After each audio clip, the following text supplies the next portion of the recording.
సృజించిన వాడు యెహోవా, నిన్ను సృజించిన వాడు యెహోవా, ఇశ్రాయేలు నిన్ను నిర్మించిన వాడు ఇలాగ సెలవించుచున్నాడు, నేను నిన్ను విమోచించి ఉన్నాను, భయపడకు, పేరు పెట్టి నిన్ను పిలుస్తున్నాను, నీవు నా సొత్తు. దేవునికి స్తోత్రం. హల్లెలూయా. హల్లెలూయా. ఇక్కడ మనం చూసినప్పుడు అనేక విషయాలలో మనం ఎంతగానో భయపడుతూ ఉంటాం, అధైర్యపడుతూ ఉంటాం, కృంగిపోతూ ఉంటాం. సమస్యలు వచ్చినప్పుడు మున్నీరైపోతూ ఉంటాం. సమస్యలు పరిష్కారం ఎలా అవుతుంది, ఎలా తీర్చబడతాయి, ఏ విధంగా తీర్చుకోవాలి, ఈ సమస్యను నేను ఎలా బయటికి రాలి అని ఆలోచన చేస్తూ బాధపడుతూ భయపడుతూ రోగం వచ్చిన ఈ రోగం ఎలా పోతుంది, ఈ రోగానికి తగిన మందులు వాడుకునే శక్తి కూడా నా దగ్గర లేదు కదా, ఎలా చేయాలి, ఏం చేయాలి అని భయపడుతూ. అలాగే కుటుంబ సమస్యలు వచ్చినప్పుడు వాటిలో కూడా భయపడుతూ. అయితే దేవుడు మనతో మాట్లాడుతున్నాడు. యాకోబు, నేను సృష్టించాను. మనల్ని సృష్టించింది ఎవరు? దేవుడు. మనల్ని ఎవరు సృష్టించారు? దేవుడు సృష్టించాడు. సృష్టికర్త అయిన దేవుడు నీకు తోడుగా ఉన్నాడు, నిన్ను నిర్మించాడు. నిర్మాణం అంటే కట్టడం. నిర్మాణం అంటే ఏంటి? కట్టడం. కట్టడాన్ని నిర్మాణం అన్నాడు. అయితే నిన్ను నిర్మించిన వాడిన నేనే.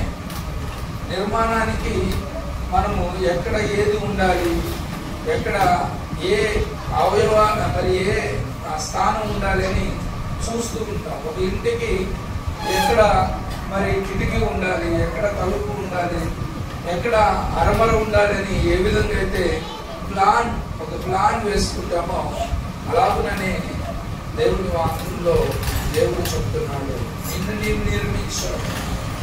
మనల్ని నిర్మించింది ఎవరు? దేవుడు. ఎలా నిర్మించాడు అంటే తన రూపంలో తన పోలిక చొప్పున మనలను నిర్మించాడు. అంటే దేవునికి ఉన్నంత జ్ఞానం, దేవునికి ఉన్నంత ప్రేమ, దేవునికి ఉన్నంత విశాలమైన మనస్సును దేవుడు మనకు కూడా ఇస్తాడు. కానీ కొంతమంది దాన్ని వినియోగించుకోగలుగుతున్నారు, కొంతమంది దాని నుండి దూరం అయిపోతున్నారు. అయితే దేవుడు యాకోబుతో చెప్తున్నాడు, ఇదిగో నీవు ఉండవలసిన ప్రదేశం ఇది కాదు, ఇదిగో నేను నిన్ను ఆశీర్వదించబోతున్నాను, నువ్వు వెళ్ళవలసిన ఆ ప్రదేశానికి నిన్ను నడిపించబోతున్నాను అని దేవుడు చెప్పాడు. చూడండి, ఇక్కడ అంటాడు, ఇదిగో నేను నిర్మించిన వాడు ఇలాగూ సెలవించుచున్నాడు, నేను నిన్ను విమోచించి ఉన్నాను, భయపడకు. ఏం చేశాడంట? విమోచించాడు. విమోచన అంటే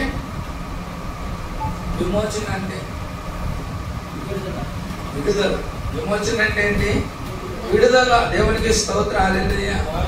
నీకున్న సమస్యల నుండి, నీకున్న బాధల నుండి, నీకున్న అనారోగ్యం నుండి, నీకున్న అప్పుల నుండి నీకు విడుదలను, విమోచనను నేను కలుగజేయబోతున్నాను. దేవునికి స్తోత్రం.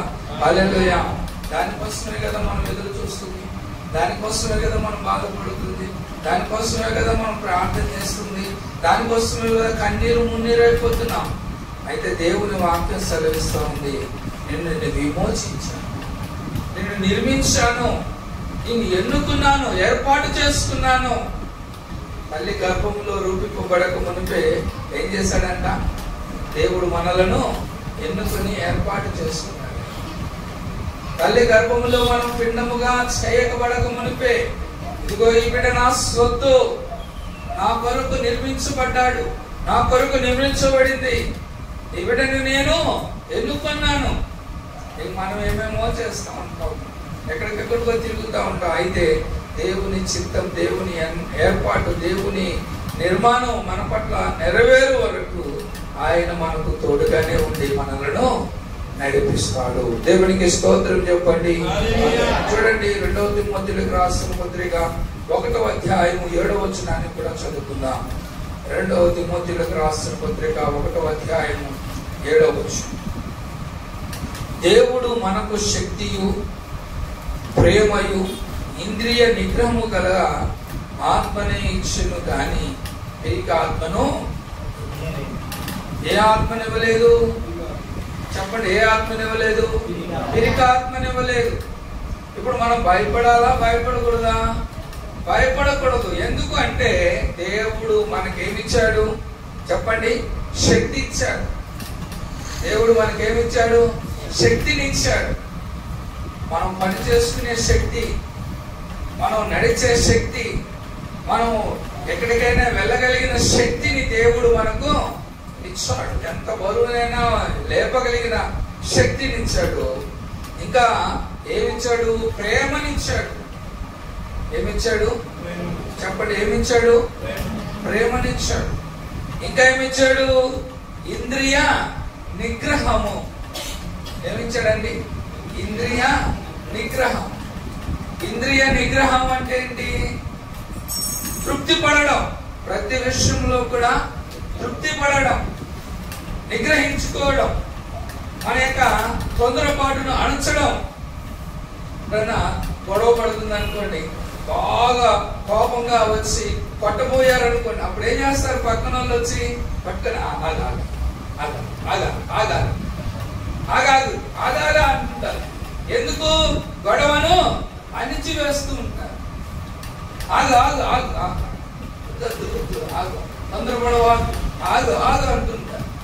దేవుడు కూడా నిన్ను అదే చెప్తున్నాడు. తొందరపడుతున్నావేమో, ఆగు, నెమ్మదించు, నిదానించు. ఇంకా నేను ఉన్నతమైన స్థితికి ఎదిగిస్తాను, ఎత్తుతాను. ఉన్నతమైన స్థితిలో ఉండాలని నా ఆశ, నా కోరిక.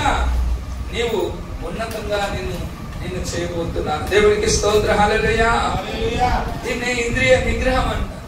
వాళ్ళకి అయి ఉన్నాయి, నాకు లేవు. వాళ్ళు వచ్చేస్తున్నారు, నేను చేయలేకపోతున్నాను. వాళ్ళు బాగా పాటలు పాడగలుగుతున్నారు, నేను పాడలేకపోతున్నాను. కురికిపోకూడదు, పిరికి వాళ్ళము కాకూడదు. కానీ నేను ఎందుకు పాడాలే, పాడకపోతేనే బాగుంటుంది.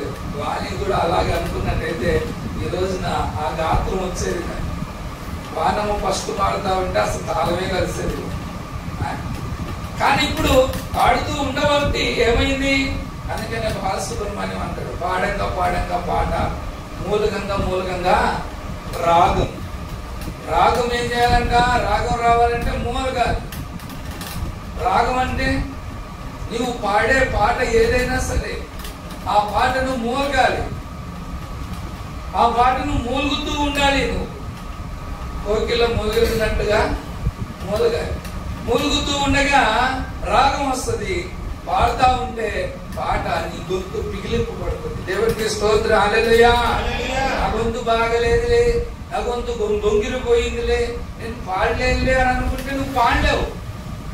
నాకు రాదులే అంటే రాదు. ఏది కూడా పాడుతా ఉంటే పాటలు వస్తాయి. అలాగే చెప్తూ ఉంటే వాక్యం చెప్పడం కూడా నీవు నేర్చుకోగలుగుతావు. ఎప్పుడు వెంటనే కాదు, చెప్తూ ఉండాలి. దానికే డిబిఎస్ అనే ఒక క్రమాన్ని మరి జరిగిస్తున్నారు.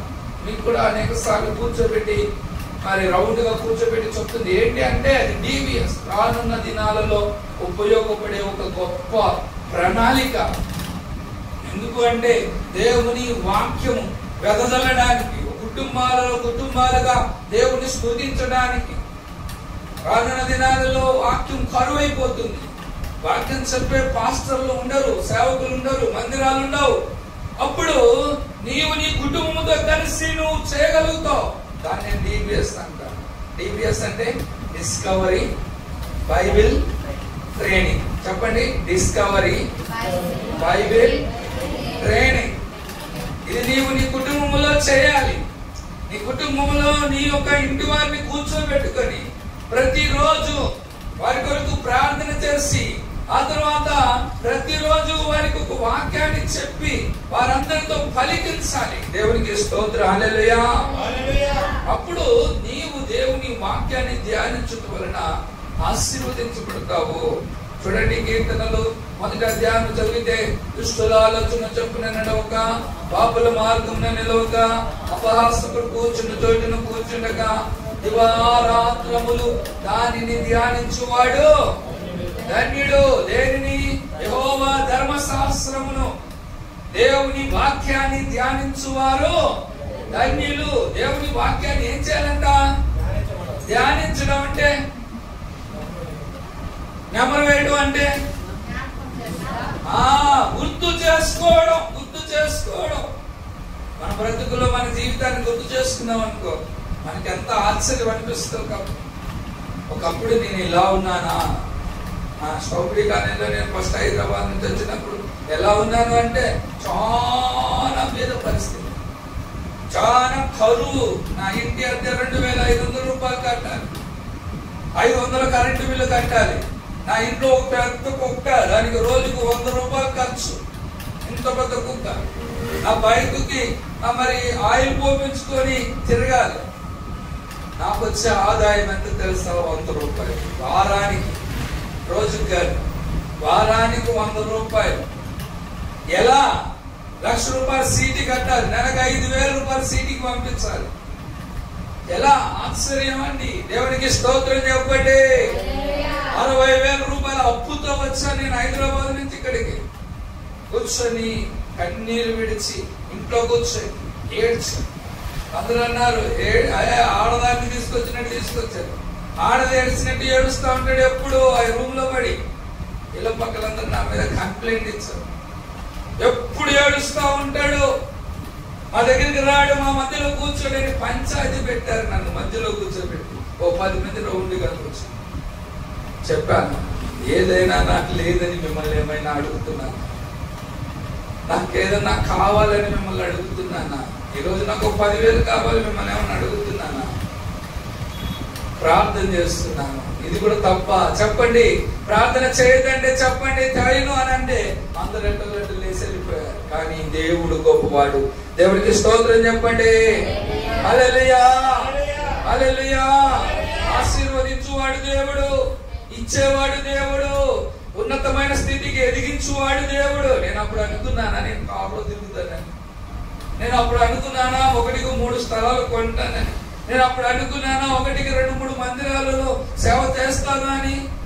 అసలు ఈ ఊర్లో ఉంటానో వెళ్ళిపోతానో తెలియదు అని అనుకున్నాను. కానీ దేవుడు నిలబెట్టువాడు. దేవునికి స్తోత్రం చెప్పండి. అందుకని అంటాడు, ఇశ్రాయేలు నిన్ను ఎన్నుకున్నాను, ఏర్పాటు చేసుకున్నాను, నిన్ను పిలుచుకున్నాను. నేను నిన్ను పిలిచింది. పిలిచిన వాడు గొప్పవాడు. దేవునికి స్తోత్రం. హల్లెలూయా. నిర్మించిన వాడు గొప్పవాడు, ఏర్పాటు చేసుకున్నవాడు గొప్పవాడు. కాబట్టి భయపడవద్దు. ఇంకొకరి కోరైతే భయపడవద్దు. ఏం చేయాలి, ఎట్లా చేయాలి? కానీ ఆ 60,000 రూపాయలు అప్పు ఎట్టుపోయిందో, ఆ 1,00,000 రూపాయలు సీటీ ఎట్టుపోయిందో, నెల నెల ఇంటి అద్ద అవన్నీ ఎలా వస్తున్నాయో దేవునికి స్తోత్రం. హల్లెలూయా, హల్లెలూయా. ఒక్క నెల కూడా అద్దె కట్టలేదు అని రిమార్క్ రాలేదు. అసెంబ్లీ కాలేజీలో ఉన్నన్ని రోజులు దేవుడే కట్టుకుంటా వచ్చు. అందుకని అంటాడు, పోషించువాడు. కాకులను గమనించండి, పక్షులను గమనించండి. అవి విత్తడం లేదు, కోయడం లేదు, కానీ ప్రతి దినం అవి కడుపు నిండా పూజిస్తున్నాయి. కాకులను గమనించుడి, పక్షులను గమనించుడి, వృక్షములను గమనించుడి, చెట్లను గమనించుడి.